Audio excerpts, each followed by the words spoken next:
Nobody told you this story was going to be clean. Nobody promised you that when the Cleveland Browns finally got their act together and hired one of the most respected offensive minds in the entire National Football League as their new head coach, the quarterback situation was going to untangle itself neatly and painlessly and hand everyone a comfortable answer.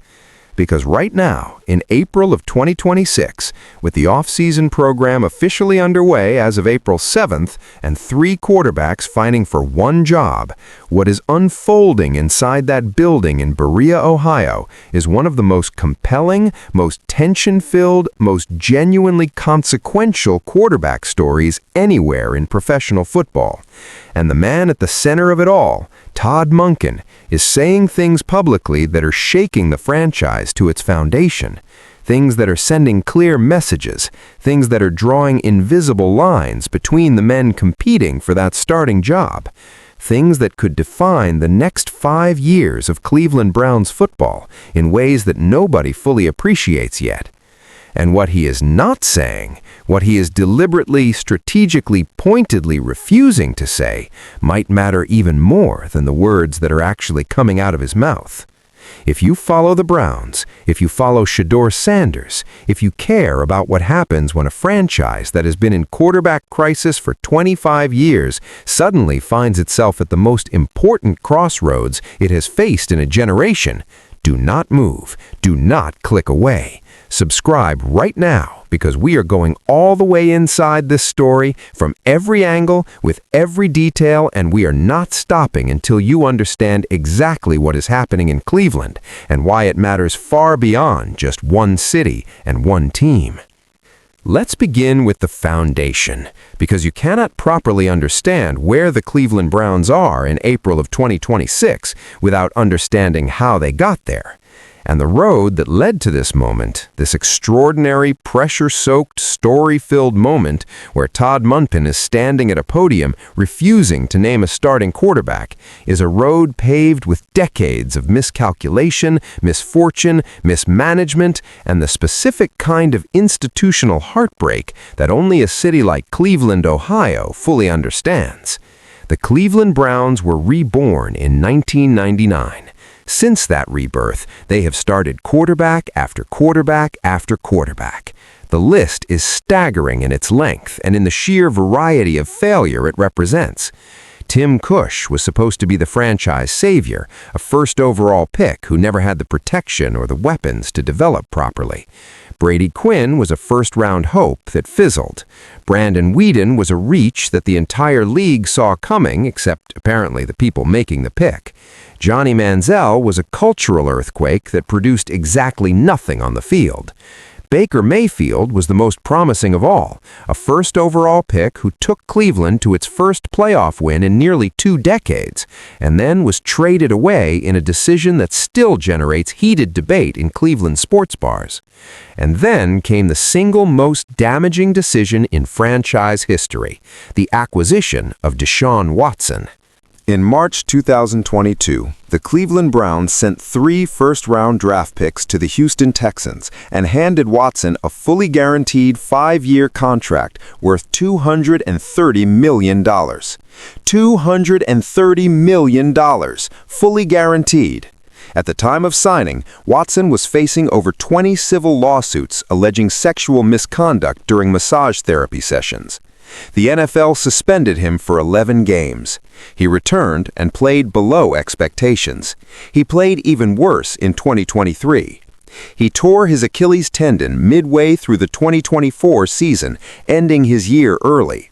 And then, in perhaps the cruelest twist of all, he re-tore that same Achilles during the recovery process in January of 2025, which meant that in the entire 2025 NFL season, Deshaun Watson did not play a single game while collecting every single dollar of his guaranteed contract. The franchise had been financially handcuffed, athletically depleted, and publicly embarrassed by a deal that will be studied in business schools as a cautionary tale for decades. And so, into the 2025 NFL Draft, the Cleveland Browns went searching for answers at quarterback. They found 2 of them in the same draft. First, they selected Gabriel out of Oregon with the 94th overall pick in the third round. Gabriel was a 25-year-old fifth-year senior, one of the most experienced college quarterbacks in recent memory, a man who had played at multiple programs and produced elite numbers everywhere he went. He was considered steady, smart, accurate, and professional, the kind of quarterback you build around if you value consistency and decision-making above all else.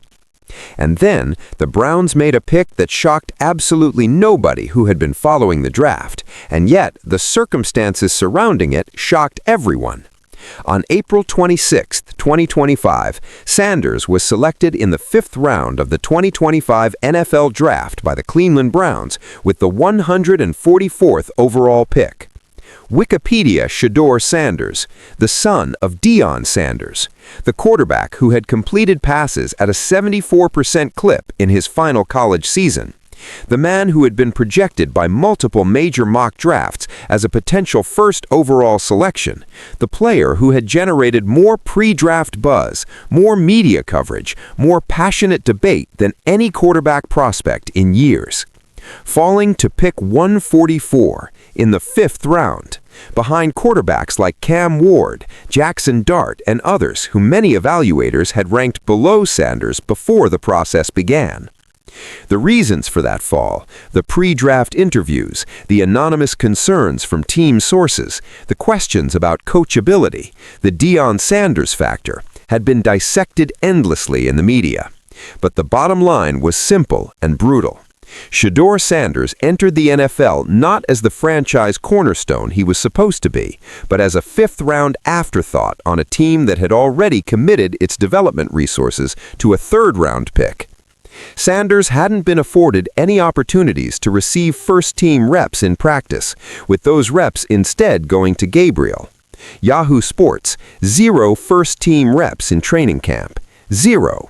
While Gabriel was building chemistry with the first-team receivers and absorbing the playbook with the starting offense, Shedeur Sanders was getting mental reps and watching and waiting for a moment that the organization clearly wasn't in any hurry to give him. That moment came in Week 11 through the cruelest possible avenue. Gabriel suffered a concussion against the Baltimore Ravens, and Sanders was thrust into his NFL debut mid-game with no warning and no preparation as a starter. Sanders finished the game completing 4 of 16 pass attempts for 47 yards with 1 interception. Yahoo Sports. 4 of 16. For a quarterback who had completed 74% of his passes in college, that number was jarring. But nobody with honest football intelligence was going to look at that debut and say they had learned anything meaningful about Shedeur Sanders, because you cannot judge a quarterback who has never taken a first-team practice rep, who gets thrown into a game mid-week, mid-season, with no preparation as a starter on a performance that was rocky. That is not evaluation, that is survival. And Shedeur Sanders survived. And then he began to grow. The rookie showed improvement in each of his first 4 appearances, culminating in a game when he went 23 of 42 passing for 364 yards, 3 touchdowns, and 1 interception, to go with 29 yards and a score as a runner. Bleacher Report. That was the breakout game. That was the performance that silenced at least some of the loudest doubters. That was Shedeur Sanders standing in a National Football League pocket, reading a professional defense and delivering throws that looked like the player everyone expected when his name was being projected to the top of the draft board. After that performance, the following day, Sanders was named starting quarterback for the remainder of the 2025 season. Wikipedia. But the season also produced the moment that encapsulated everything frustrating about the Browns and their relationship with their young quarterback. After scoring a touchdown to cut the Titans' lead to 31-29 with just over a minute remaining, Sanders was controversially taken out of the game by Browns head coach Kevin Stefanski for the potential game-tying 2-point conversion attempt in favor of a play out of the Wildcat formation, which failed. Cleveland subsequently lost and was eliminated from playoff contention. Cleveland. Your quarterback plays the game of his young career, leads a comeback drive, scores a touchdown to bring your team within 2 points with time on the clock, and you take him off the field for a trick play. The play fails, you lose, you're eliminated, and Shedeur Sanders has to stand on the sideline and watch it happen. That moment, more than any statistic, more than any press conference quote, told you everything about the trust deficit that existed between this young quarterback and the coaching staff that was supposed to be developing him. He finished the year with a 3-4 record in 7 starts, a 56.6% completion percentage, 1,400 passing yards, 7 passing touchdowns, 10 interceptions, and 1 rushing touchdown. Sanders also had the worst passer rating in the NFL among those with a minimum of 200 attempts. Wikipedia. The numbers were historically poor for Cleveland. The rookie quarterback finished with an 18.8 quarterback rating, the worst rating in Cleveland's franchise history with a minimum of 6 starts. Clutch points.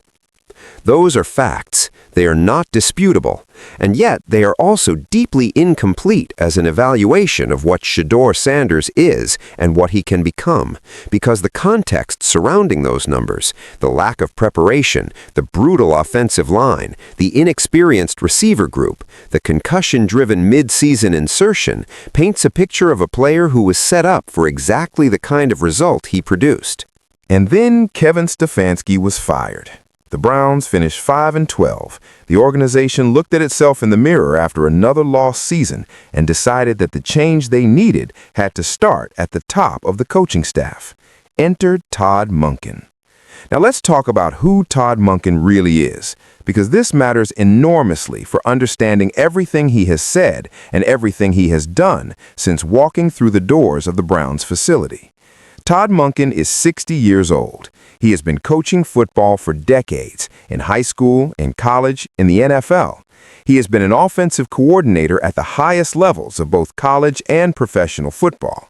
He was the offensive coordinator at Georgia when the Bulldogs won back-to-back national championships, building one of the most dominant offensive machines in recent college football history.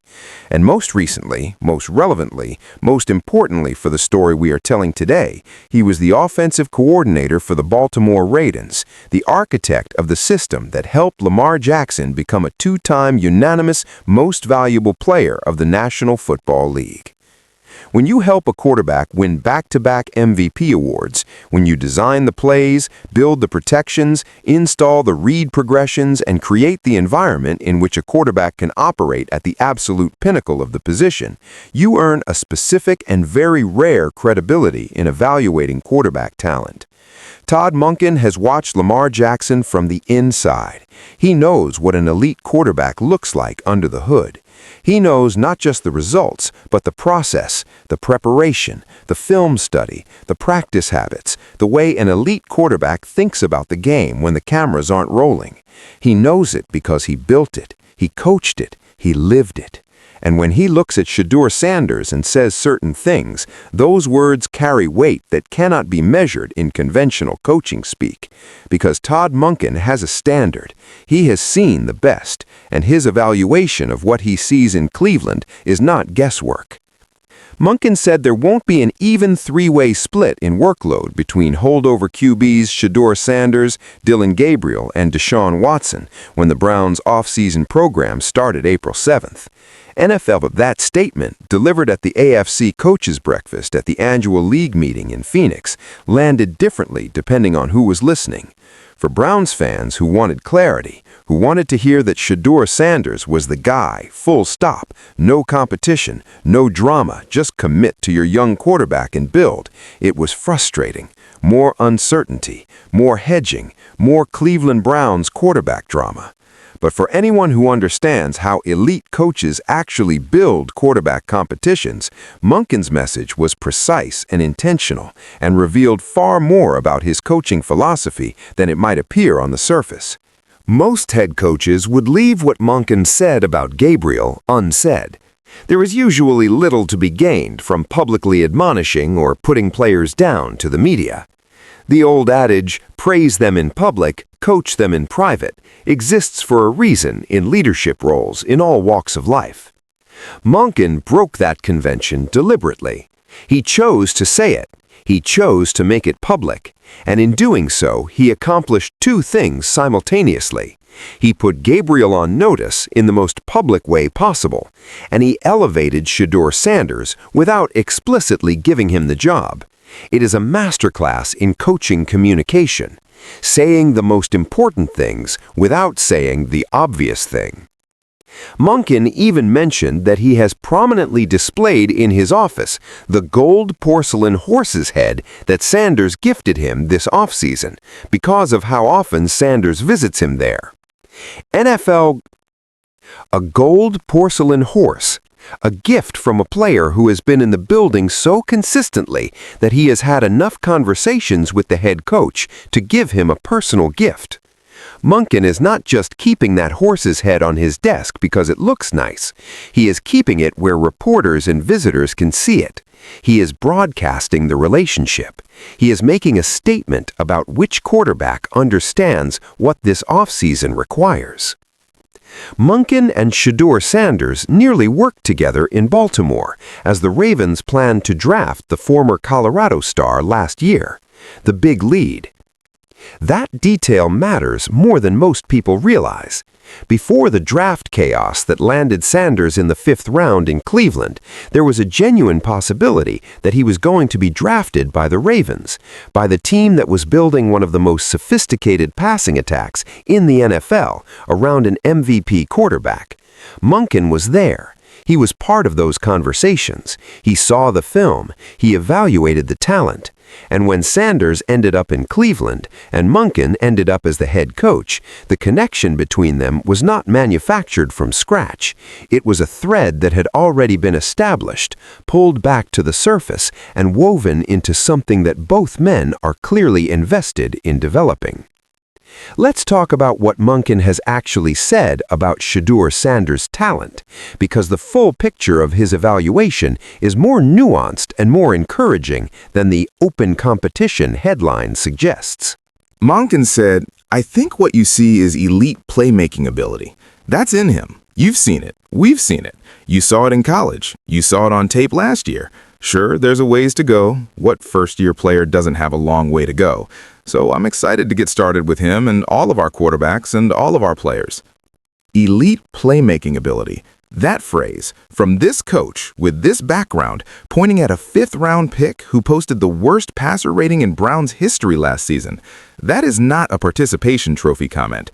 That is not a head coach being diplomatically kind to a player whose confidence needs protecting. That is a former Lamar Jackson offensive coordinator saying, "I see something real in this man. I see the ceiling, and I want to build toward it." Monken recently stated that mobility is only a part of what a quarterback needs, laying emphasis on a good completion rate and good third down play calls, saying, "Most coaches would have an affinity for quarterbacks that are mobile, but they also have an affinity for quarterbacks that can complete passes and are really good on third down and in 2-minute situations." That comment at the AFC Coaches Breakfast is the most revealing technical statement Monken has made about the kind of quarterback he wants to build his offense around. He spent years with Lamar Jackson, the most mobile quarterback in league history, and he is standing at a microphone saying that mobility is not the defining criterion, that completion rate matters, that third down efficiency matters, that 2-minute drive management matters. He is describing a quarterback whose value comes from his processing ability, his accuracy, and his football intelligence rather than his ability to run away from defenders. He is, in other words, describing Shedeur Sanders more than any other quarterback in that room. Monken addressed Sanders' mobility directly. Players that are now considered less mobile 15 years ago would have been considered mobile. They're just not now because it's completely flipped to where there's a lot more elite mobility guys than there's ever been. I think Shedeur is mobile. He's just not like some of the others. That is a coach professionally and thoughtfully protecting his quarterback from a criticism that could unfairly define him. He is contextualizing the mobility question within the evolution of the NFL quarterback position. He is saying the standard has moved, and Shedeur not being Lamar Jackson or Josh Allen athletically does not mean he isn't a capable NFL quarterback. He is providing intellectual cover for a player who has been publicly questioned on his athletic ceiling, while simultaneously making clear that he has thought deeply about how Sanders fits into a modern NFL offense. Now let's turn to the Watson situation, because no honest analysis of what is happening in Cleveland can avoid it. And the Watson situation has taken some turns in recent weeks that created genuine turbulence around the certainty that seemed to be building around Shedeur Sanders as the favorite. Browns owner Jimmy Haslam said, "Deshaun has a great chance. Fresh start, offensive-minded coach who has, in his past, been able to work with all kinds of different quarterbacks and make them successful. So Deshaun has a great chance to do that now." Yahoo Sports. Those words from the owner, not the coach, not the general manager, but the owner of the franchise, caused an earthquake in Cleveland sports media. Because Haslam is not just a cheerleader making empty statements. He is the man who signed the check for $230 million. He is the man whose decision to commit to Watson has defined and damaged this franchise for years. When he stands up and says Watson has a great chance, he is not speaking casually. He is speaking as someone who has hundreds of millions of reasons to want Watson to succeed, and who is apparently choosing to believe, perhaps against all available evidence, that the combination of a fresh coaching staff, a healthy body, and the right offensive mind can resurrect something from the wreckage of what Watson has become. Watson has slimmed down, is in great shape, and was expected to report on April 7th ready to compete for the job, according to Haslam. NFL.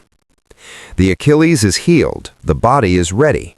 The man who hasn't played a professional football game since October 2024 is walking back into the building, claiming to be prepared to compete.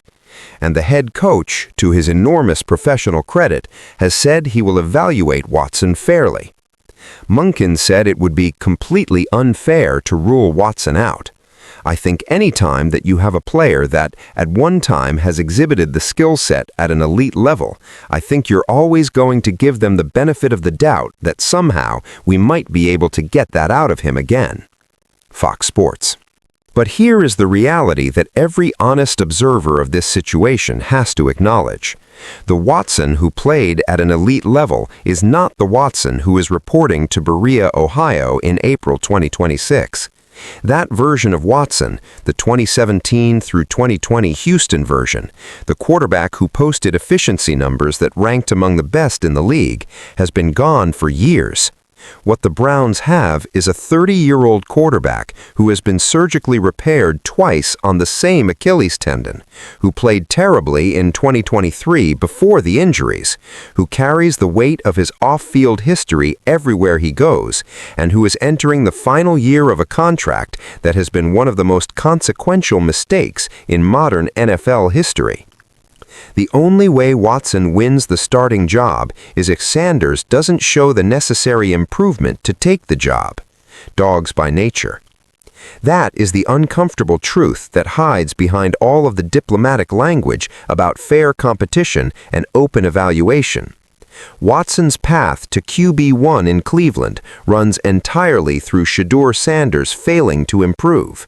If Sanders is even adequate, not spectacular, not MVP caliber, just adequate and improving, Watson's window is closed. A report from before Easter hinted that Sanders, not Watson, should be considered the favorite to win the Cleveland starting job this summer. Yardberger. That report aligns with everything Monken's behavior and statements have telegraphed since he arrived. The horse's head on the desk, the public acknowledgement of Sanders' presence versus Gabriel's absence, the elite playmaking ability comment, the contextualization of the mobility question, the prior connection between coach and player from the Baltimore scouting process. Every signal that Monken has sent, some subtle, some blunt, points in the same direction. He sees something in Shedeur Sanders. He believes in the ceiling. He wants to build toward it. But he is going to make Sanders earn it. He is going to make him prove that the work ethic showing up in the voluntary sessions translates to performance in the mandatory ones, and then in training camp, and then on a football field when the games count. Disclaimer: This video is based entirely on publicly available reporting, verified press conference statements, and statistical data related to the Cleveland Browns, Todd Monken, Shedeur Sanders, Dillon Gabriel, and Deshaun Watson. All quotes are drawn from established NFL media outlets, including ESPN, Fox Sports, CBS Sports, NFL.com, Bleacher Report, Yahoo Sports, and the Cleveland Plain Dealer. Statistics referenced are sourced from publicly available NFL records. This content represents journalistic storytelling and analysis based on information available as of April 10, 2026. Ongoing developments may alter the situations described. All subjects are presumed innocent of any wrongdoing not established by legal proceedings. This video is for informational and entertainment purposes only.